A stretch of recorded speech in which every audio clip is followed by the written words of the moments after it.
Pemirsa, Petro Prabu berhasil menekan kebocoran gas rumah tangga hingga sekitar 15%. Petro Prabu kini menargetkan penurunan kebocoran mencapai 20% di tahun ini.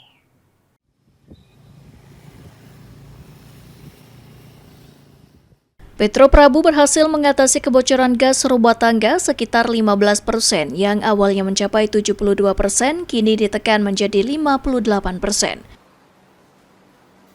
Direktur Petro Prabu Herianto mengatakan ada 3 faktor penyebab terjadinya kebocoran gas. Pertama, akibat kebocoran pada jaringan gas, kedua adanya pemakaian gas secara ilegal, dan ketiga dikarenakan banyaknya meteran gas yang sudah rusak maupun tidak terdaftar. Petro Prabu kini terus melakukan pendataan serta perbaikan pada jaringan dan meteran gas untuk menekan angka kebocoran. Ini masalah losis. Losis ini adalah kehilangan gas yang kita salurkan.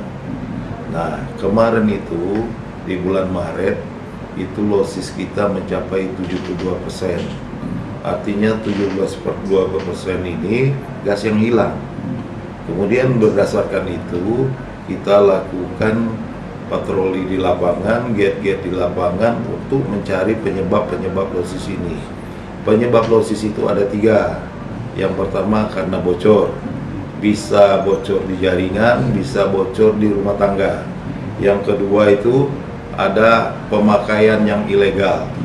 Pemakaian yang ilegal ini yang tanpa lewat meteran. Terus yang ketiganya ini adalah meteran-meteran yang sudah rusak dan tidak terdaftar. Perusahaan gas negara mengapresiasi langkah Petro Prabu yang berhasil menekan kebocoran hingga 15% dan menargetkan penurunan kebocoran gas bisa mencapai 20% hingga akhir tahun melalui penertiban pemakaian ilegal dan perbaikan infrastruktur jaringan gas. Anggi Perkasa, PAL TV.